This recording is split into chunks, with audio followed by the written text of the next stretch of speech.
The North American house hippo is found throughout Canada and the eastern United States. Body break, get moving. Don't you put it in your mouth, don't you put it in your mouth, don't you stuff it in your face. I come from the net, through systems, peoples, and cities, to this place, Mainframe. My format, Guardian, to mend and defend. To defend my newfound friends, their hopes and dreams. To defend them from their enemies. So, I don't remember a lot from my childhood, but there's one memory from my time as a Canadian toddler that stands out. It's of me in my grandmother's kitchen eating breakfast, staring blankly into this tiny portable TV she had set up, watching this weird 3D cartoon featuring a cast of colorful characters fighting evil viruses inside a mainframe computer. And sometimes they'd be forced to play video games against the computer's user, where if they lost, they died. I sat there, drooling into my cereal, hardly comprehending half of it, completely mesmerized. I wasn't even capable of speaking words yet, but I knew there was something special about this. For those of you unaware, that show was called Reboot, and when it comes to animation, there are few shows more rooted in 90s Canadian culture. If you were growing up as a kid north of the 49th during the turn of the millennia, Reboot was a series you were extremely familiar with, up there with Stickin' Around and Video and Arcade Top 10. But it wasn't just Canadians who fell in love with Reboot. Being one of the first CG animated series ever, Reboot drew international attention for a short period of time in the mid-90s. Nobody had ever seen anything like this, and it arrived right as video games and personal computers were becoming mainstream, so it had an extremely unique appeal all its own. Put simply, this was innovation in its purest form. But then, just as 3D animation was becoming more accessible and streamlined, when most thought Mainframe Studios would be leading the next big wave of animation, Reboot just sort of disappeared.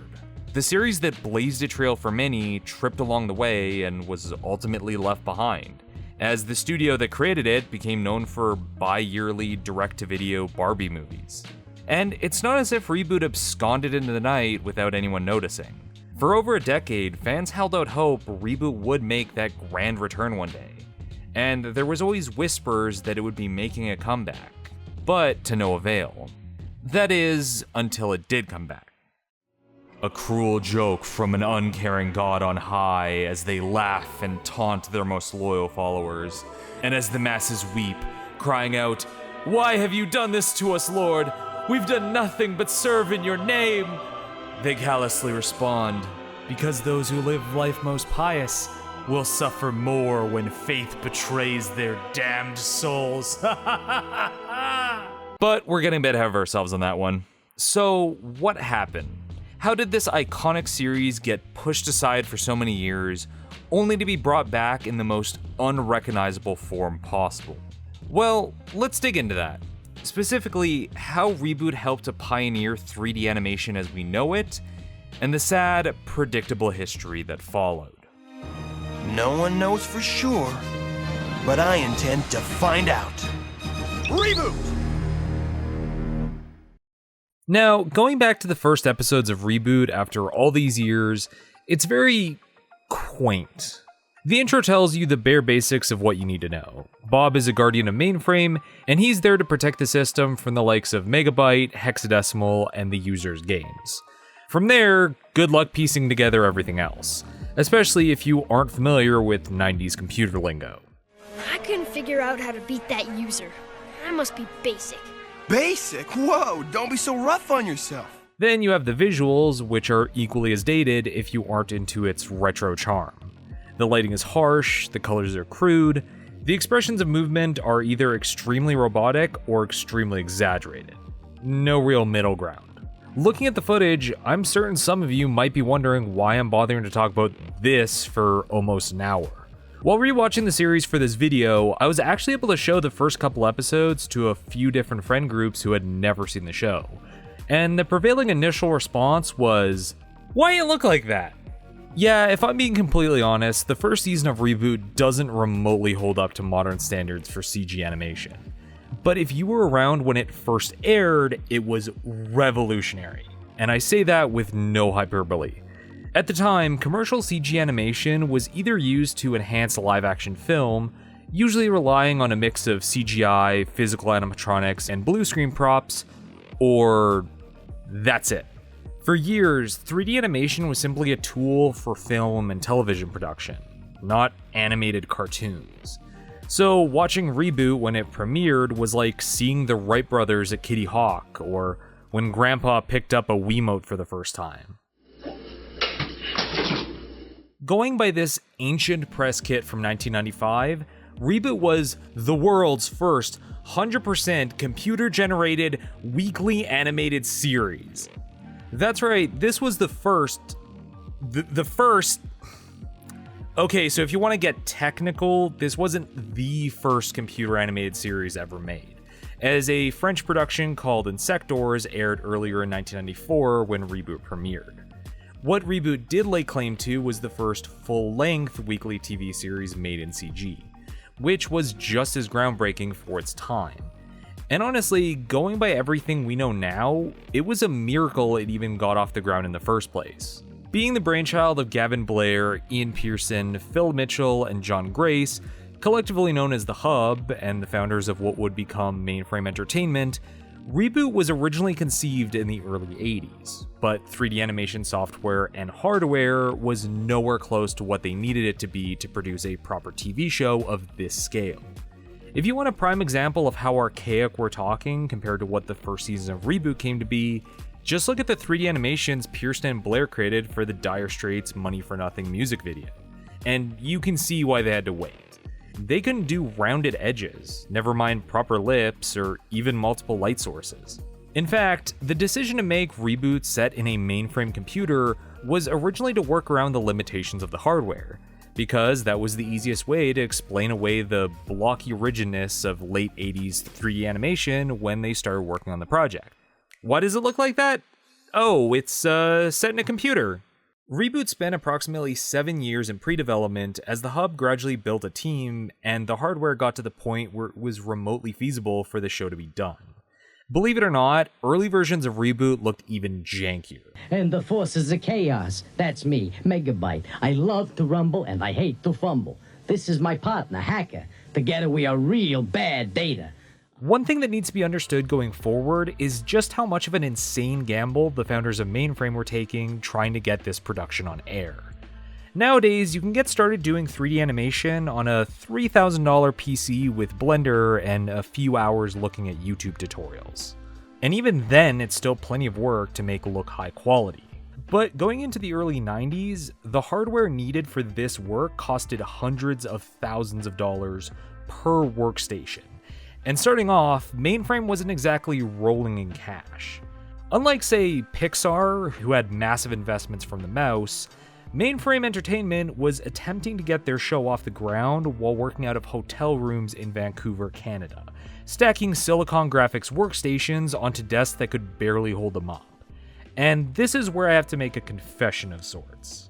As much as Canadian nerds from the 90s take pride in Reboot as this huge cultural icon of ours, the major reason the show was created here in the first place was due to the Canadian dollar being so low in comparison to the US's, thus making production more affordable. And since development costs were so ungodly high due to the fact they were basically making all the technology from scratch, this was vital to Reboot even being made. Still doesn't mean I won't shiv someone with a sharpened mini stick if they start talking shit though. Between getting all the necessary hardware, hiring staff, building the models and sets, and putting it all together, producing a full season of Reboot was going to easily cost millions of dollars, even in Canadian monopoly money, which was not an easy pitch to networks. As Gavin Blair said, you can't just knock out a pilot for a computer-generated series, and then if people like the pilot, you can do the show.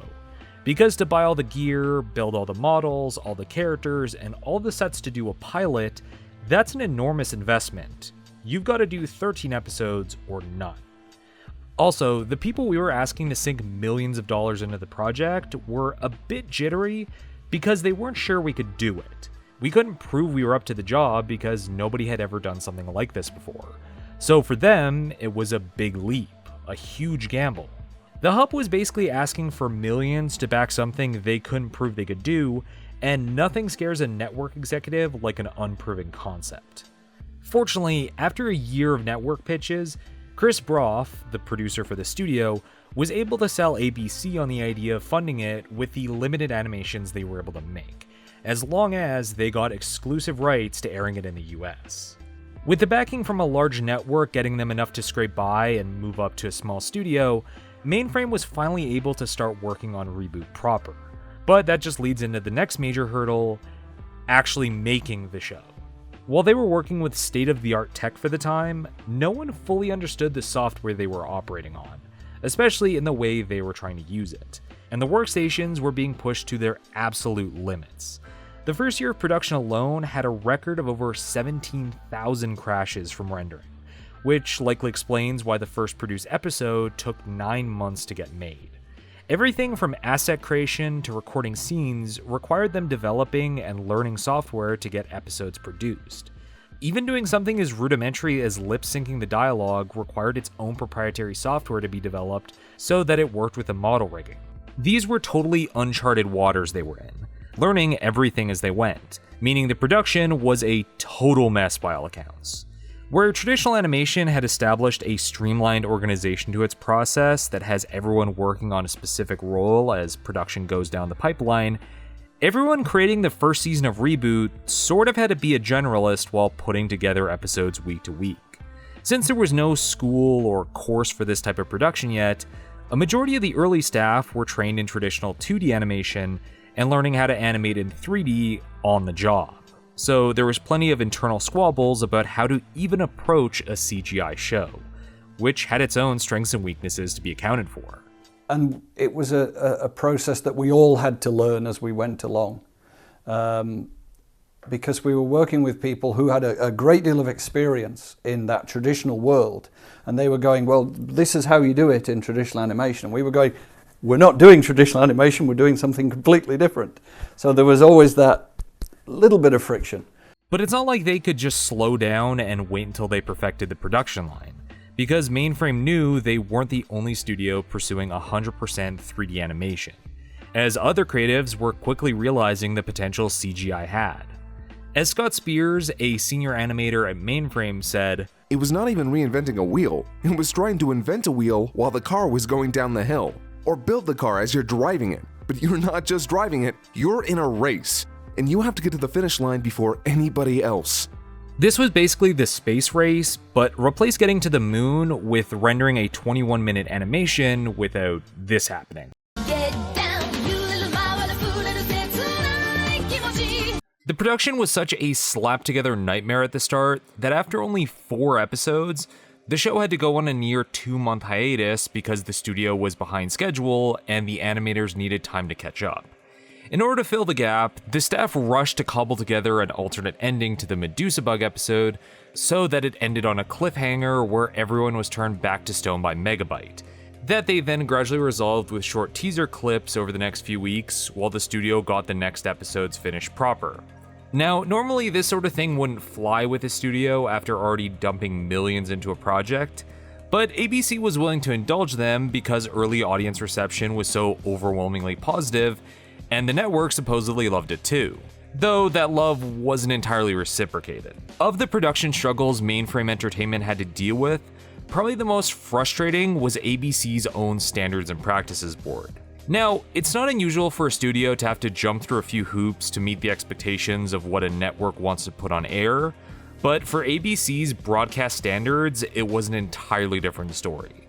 To name just a few restrictions that Mainframe had pushed on them: no explicit violence of any kind, Dot couldn't give Enzo a kiss on his birthday because it suggested incest, no episodes could end off on cliffhangers to prevent younger children in the audience having traumatic tension, the word hockey was outlawed because it was vulgar slang, and absolutely zero sexualization of characters, with the exception being the villains, as the implication was that sex is inherently evil. Huh, no wonder I like the villain characters more. Really, Hexadecimal, I don't have time for this. Oh. how very, very sad. I'll have to destroy you all then. In actuality, the reboot we got in season 1 wasn't entirely what the creators had wanted to make, but they complied with a lot of ABC's mandates so that they could get their work on air. Though that doesn't mean they didn't constantly fight to get what they wanted, or at the very least, work their digs in at the network into the show itself. The struggle got so bitter by the end that out of spite, for one episode, the animators had the Mainframe cityscape lights read, "Fuck you, broadcast standards," in binary code. In spite of all these problems though, after season 1, Mainframe Entertainment was riding high. Reboot was such a technical marvel that blew audiences away and impressed animation fans with how innovative its style was. It was this huge step into a new world of animation, yada yada yada, I've already said a lot of this. And as Reboot's success grew, so did Mainframe, going from originally a small group of dudes working out of a hotel to a full production studio with nearly 100 state-of-the-art workstations and hundreds of employees over the next couple of years. Those previously mentioned broadcast restrictions are also partially why I've exclusively talked about Reboot's production and its importance from a historical lens, rather than the actual story or characters. Because there really isn't much to say about early Reboot in that department, if I'm being honest. Going back through it, there's very little narrative-wise that makes the show stand out from anything else airing on Saturday mornings at the time, with the notable exception of Tony Jay's absolutely stellar performance as Megabyte, which takes what could have been a generic, by-the-numbers villain if handled poorly, and turns him into a Machiavellian dictator crossed with that nasty bit of malware currently infecting your computer. Just the voice alone sells it. It was quite difficult and time-consuming to process that magnet, Bob. I think I'd like it returned. And the sooner, the better. However, this all changed in the most unlikely of ways, with the famous ABC buyout by the Disney company in July 1995. As the merger was being completed, it was well known within the network that Disney would not be renewing a lot of series running on ABC. Meaning Reboot was both getting cancelled and removed from syndication. It's the ABCs. They've turned on us. Treacherous dogs. The funny thing is though, getting preemptively kicked by ABC was possibly the best thing that could have happened for Reboot. With word coming down that the show would be cancelled regardless of what they did or how the show performed, the creators decided to effectively reject all the restrictions they were being given by standards and practices as season 2 went on. What's ABC gonna do? Cancel them even more? So without those limitations, the creators now had the creative flexibility to start making the show how they had envisioned it. This is why halfway into season 2, the show started shifting away from the episodic format that the creators had been restricted to, and began a more serialized narrative with a proper ongoing arc. In the span of the last 4 episodes, a creature from the web attacks, turning Hexadecimal into a giant kaiju that has to be fought with a mecha, before causing her to merge with her brother Megabyte into their original form Gigabyte, while the hacker Mouse is working as a spy for the Guardian Council, who are preparing to destroy Mainframe to avoid the web creature from escaping onto the net where it could connect to other systems, all leading up to a full-scale war against the web, forcing the sprites to team up with the viruses to save their home. This is where Reboot took a gigantic step up compared to where it was when it first started airing. Now there were genuine consequences to events that carried over into future episodes. Things didn't need to be back to status quo by the closing credits, and nothing demonstrates that better than how they wrapped up this season. Nearing the conclusion of the final episode, as the sprites and viruses are fighting off the web creatures attacking Mainframe, Megabyte pulls the classic heel move of shoving Bob into a rocket and launching him into the open gate to the web before sealing it shut. And unlike most of his schemes in the past, this one sticks. The rest of the cast is left to look in shock before rushing to escape as the viruses start taking over. And that's where the season ends off. Between the drastic changes to their storytelling format and doing a poochie to their main character, the writers were taking a huge gamble on if they were able to continue making episodes after this, down to including a little end prog ? Right before the credits, because they genuinely didn't know if this was going to be their last or not. Fortunately, their gamble paid off big time. Not only was season 2 huge for the show, with more merchandise being pumped out, hundreds of TV stations across the US racing to purchase syndication rights, and even an IMAX ride in development. But most importantly, it drew more eyes to Mainframe Studios itself, with toy companies like Hasbro reaching out to them to create a show based on the newest wave of their Transformers toy line known as Beast Wars. Though that's a story for another day.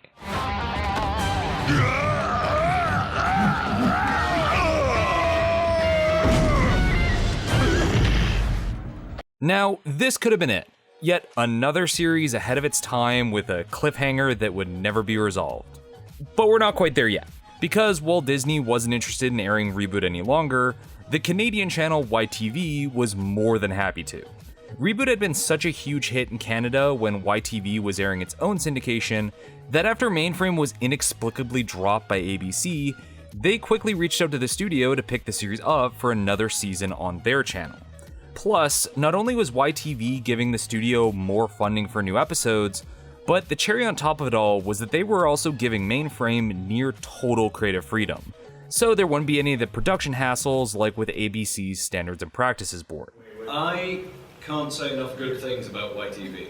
Because when we were getting all this flack and all this crap from ABC Standards and Practices, telling us, oh, you can't do this, you can't do that. YTV was just like, we love the show, send anything on tape and we will broadcast.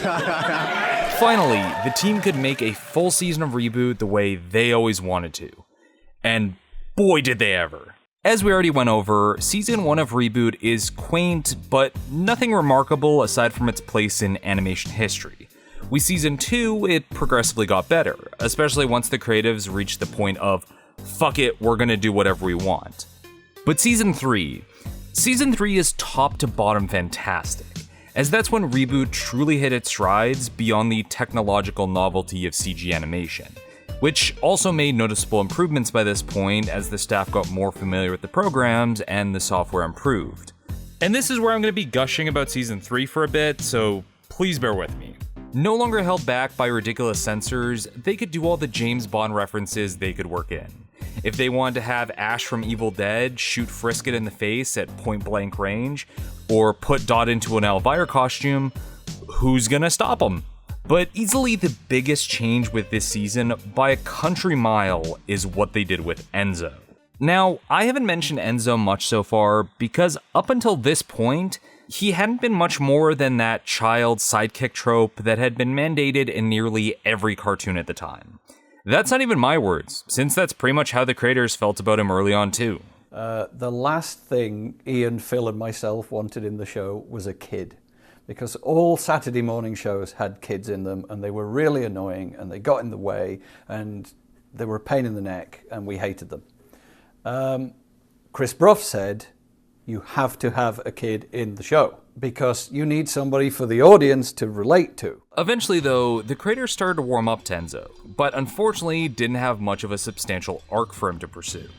Up until the finale of Season 2 when Bob makes him an official guardian before getting launched into cyberspace. And then suddenly Enzo had to take the protagonist role with zero guidance. Spoilers for a cartoon that's been off the air for about 2 decades, but Bob wasn't suddenly brought back during the premiere of the next season to resolve that cliffhanger. He's lost for a majority of this season, and now all the responsibilities of being protector of Mainframe were being placed on what was effectively a child, which the story doesn't shy away from. Taking from the end of Season 2's ongoing pacing, the structure of Season 3 was built around 4 4-episode arcs that made up a larger ongoing storyline. And the first arc was entirely about Enzo struggling to take Bob's place, and how Megabyte uses that to his full advantage, going to the lengths of using propaganda and public opinion against the new Guardian, viewing him as nothing more than a minor hurdle to deal with compared to his more competent sister. I am a Guardian! I'm not your messenger! You are what you have always been, a mere delivery boy. Do not provoke me further. It is by my will alone you survive this encounter. Be well advised to remember that. Honestly, that's just great writing for this type of dynamic, and digs into the heart of Enzo's insecurities as a character. He fully well knows he's way in over his head now that Bob isn't there to save the day, and is trying to do right in spite of that. But just as Enzo's getting more confident in his abilities and swaying the public to his side, we get to the 4th episode, Game Over. If there was a pivotal episode for Reboot, this was it. As the war between Megabyte and Dot's forces continues to escalate, yet another GameCube drops down on Mainframe, which Enzo is escorted into. Inside, the game being played is an obvious parody of Mortal Kombat, including the dance remix of the film theme and as much of the iconic series fatalities as they could get away with on a kids show airing on Saturday mornings. All in all, the games up to now have been relatively safe in nature, so including the game that inspired the concept of the ESRB was perfect for establishing the tone for where this episode and series was going. If there was a question if Mainframe was still pulling their punches, Game Over is where that stopped, with a child having their eye gouged out before losing the game and the episode ending implying that he was deleted along with his friend Andrea and dog Frisket, leaving his sister to scream in anguish upon the realization of what happened, while Megabyte maniacally laughs in the distance. Enzo. No.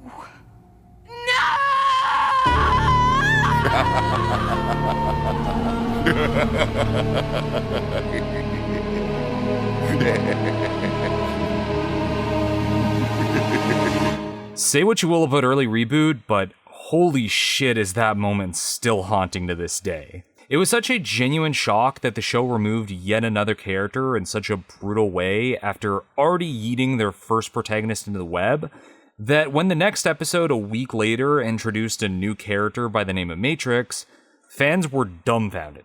Who is this? Where are we? Well, there's Frisket. So is that Enzo? Or that would have been the reaction if the new intro monologue didn't effectively spoil the reveal, but other than that, it was a pretty solid setup for the next story arc. We learned that just before being deleted, the group changed their icons to game sprites so that they would be taken up with the GameCube instead, and have since been jumping between games trying to get back to Mainframe, aging up in the process because of how time works in-game.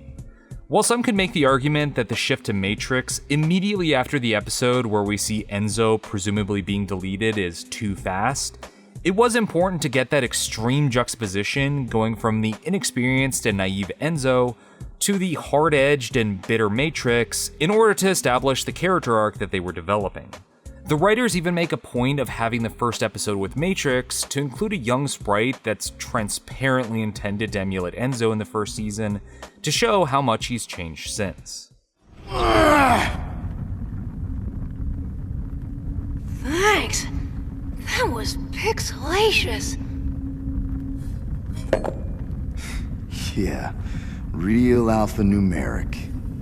You see, Enzo and Andrea were the last remnants of the show's kid-friendly origins, so aging them up into gritty, hyper-attractive anti-heroes was the final stamp on what the show intended to be going forward, and the writing very much justifies this decision. From this point forward, a major theme to the season is addressing those very changes Matrix has gone through after spending so much time surviving the games that he once viewed as fun, and coming to grips with the rougher edges he's developed because of them. Without doing a recap of every episode, the next 2 arcs are about Matrix coming to terms with the violent edge he's developed while in the games, including an extended reference to a 1960s British TV show that all the Canadian youths in the 90s totally picked up on, and then the group's travels as they try to get back to Mainframe through the web. A vile, unpredictable place where the slightest misstep could bring you to ruin. So, points for being timeless. It's then in the web during a fight with some web riders, after 11 episodes, that Matrix and Andrea finally find their old friend.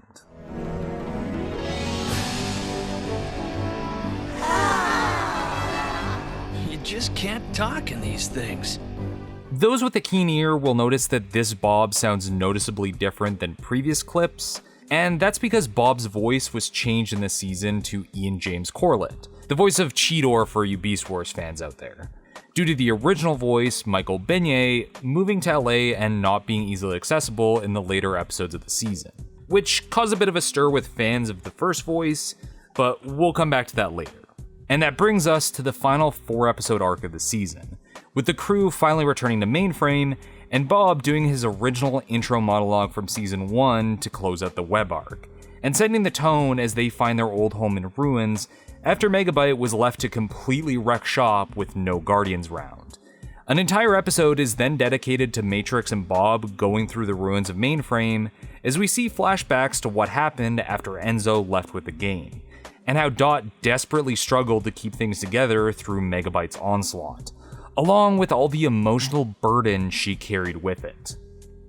May I remind you that one episode of the first season includes Megabyte and Bob shredding on electric guitars together at Enzo's birthday talent show? Yeah, I know I'm hammering it in, but I can't understate how much this show changed. I've always wanted to do that. Structurally speaking, in the same way that the fourth episode of each arc was the big payoff for everything that came before, the fourth arc is where all the previous storylines that have been established come to a head. The fight for Mainframe between Megabyte and Enzo, Matrix dealing with his anger issues after losing, Bob's return as Mainframe's guardian from the web. This is where it all comes together for the big finale. Actually, one of the smartest writing decisions with this final arc was initially separating Bob to handle Hexadecimal rather than having him around for the big confrontation with Megabyte, because Megabyte isn't his antagonist anymore, he's Matrix's. When Matrix finally encounters Megabyte, after all he's been through and the destruction that the virus has caused in his absence, this is the culmination of his arc this last season, so having Bob there could potentially pull away from it. This is also why it's super cathartic to see Matrix punching Megabyte so hard that he leaves a fish-shaped dent in his breastplate. No talking, no quips, just fighting it out. But at the end of their climactic fight to the death across the principal office, Matrix's character arc reaches its conclusion as he's given the choice of deleting Megabyte once and for all, or allowing him to live, which is odd within the world of Reboot's logic. Megabyte is a virus, and in real-life computer systems, there's no reason not to delete them. But within the show's framing, viruses and sprites are more or less allegories to living people. So we're basically put into a Batman-Joker dilemma where ultimately it being a kid's show means that the hero has to let the villain live for the sake of teaching the value of life. But letting Megabyte go free means all the suffering they cause in the future is sort of on Matrix for letting him off yet again. Obviously, executing the main antagonist in cold blood might have been a weird spin to end Matrix's overall arc, so we're just gonna ignore that. Plus, Megabyte is a character rooted in their own pride, so having to pathetically limp away in pain probably hurts more than actually being deleted anyway. Though the writers knew that there should still be a final encounter between Bob and Megabyte by the end, since they were the original hero-villain dynamic. So after Megabyte is sucked into the web himself after trying to escape into the net, it's revealed that he had done so much damage to Mainframe that the entire system is tearing itself apart. This means that while the rest of the cast goes out and saves the sprites littered across Mainframe, Bob has to go into the core to try and manually stabilize the system, where Megabyte has left a simulation of himself solely to mock whoever came to fix what he destroyed, which is the peak level of pettiness I wish I could achieve. Ah, well, there goes Sector 31. Pity. I did so enjoy Al's energy shakes. Don't believe me? Oh, I'm hurt. After all the struggles Mainframe Studios had to deal with over the last few years, these last two episodes feel like a celebration of the last 3 seasons, with game sprites from previous games invading as the system is tearing apart, acting as a sort of highlight reel to send off the series. Also, as a quick aside, I have to say, we as a society don't talk enough about how cool Megabyte's motorcycle is. Like, how stupid rad is this design? In the end though, despite stabilizing the core, Mainframe is still completely wrecked. So Bob decides to force his system crash in the hopes that the user will reboot the system. And if I were to have one grievance with Season 3, is that it feels a bit anticlimactic compared to everything else. The last few episodes were all about the characters fighting tooth and nail to take back their home. So it feels like they sort of lose their agency by relying on a gambit of the user restarting the system, which not only restores Mainframe back to perfect working order, but cures everyone under Megabyte's control. with the only complication being that Matrix had set himself to sprite mode, so a backup of his younger self was recreated by the system. It all just feels a bit too easy. I can forgive this, however, because with the remaining time in the episode, they wrap everything up with a full musical recap of the season, which is the weird creativity that epitomizes this series at its best. The writers knew they couldn't guarantee another season, so they resolved everything enough that fans would be happy with the resolution, but left enough wiggle room if they want to return to it in the future. While there were a couple loose plot threads, like the Damon virus taking over the Guardians that were set up in one episode, or where Gigabyte originally came from, this was a happy conclusion to everything that wrapped a nice musical bow on the series.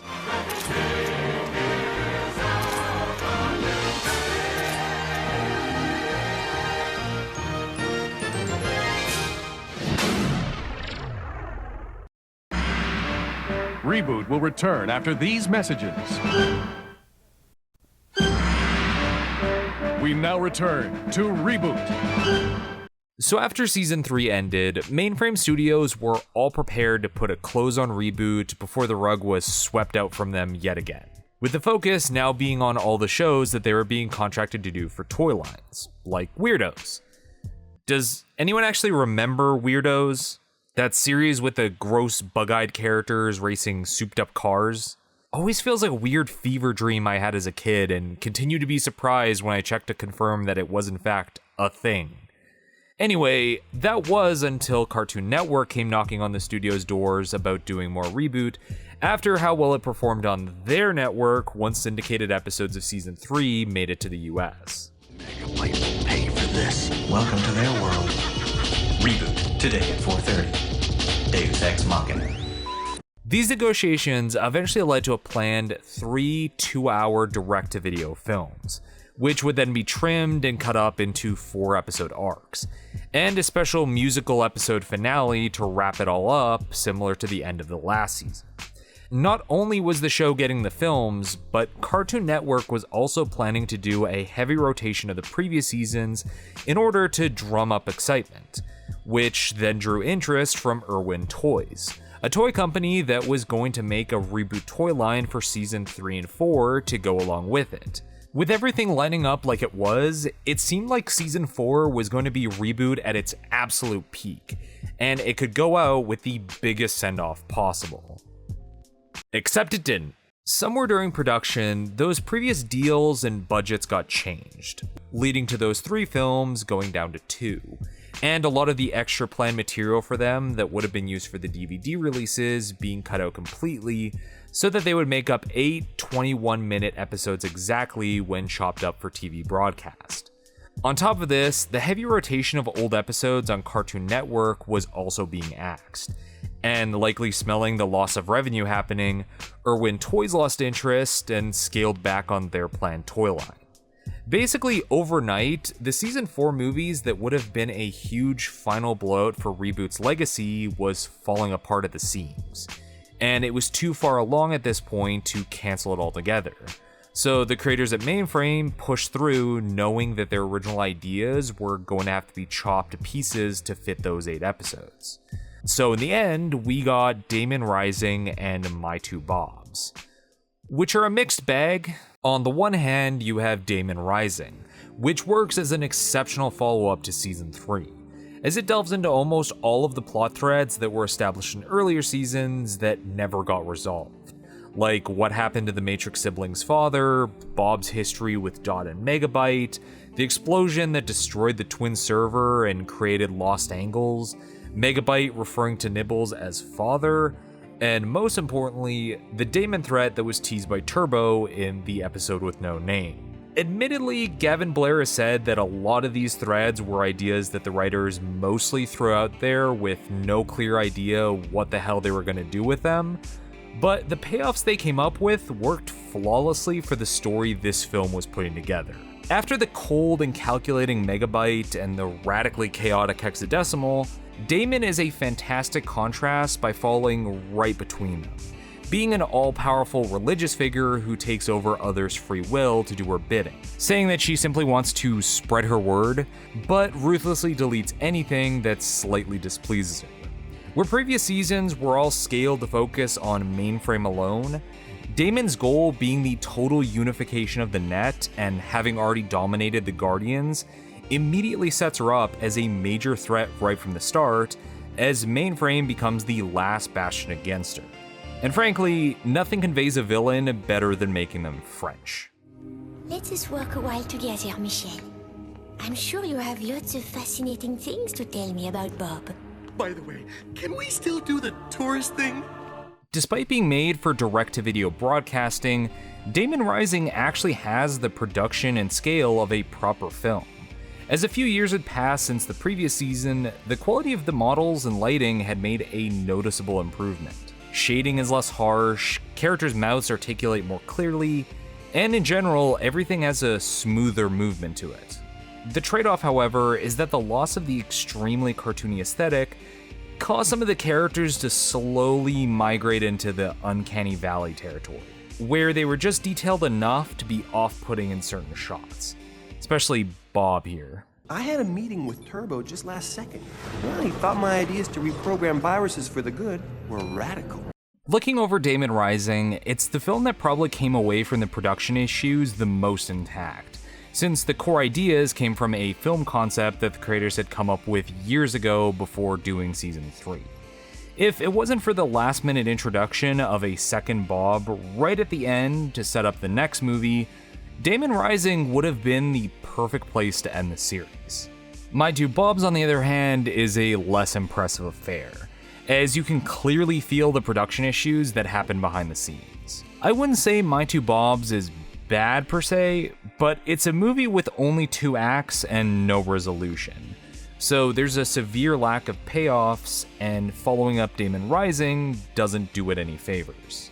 The emotional core to My Two Bobs is how much everything has changed over the last couple seasons, and if there's any going back to the way things used to be. Which is interesting on its face as the finale to a series that has gone through so many changes. But the execution reeks of soap opera melodrama.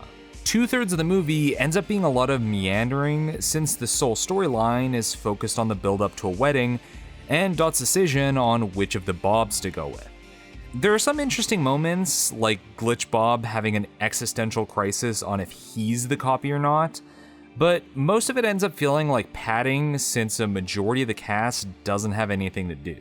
If I were to say one thing that My Two Bobs does well though, it's that it makes a compelling observation about Dot's growth as a character in particular.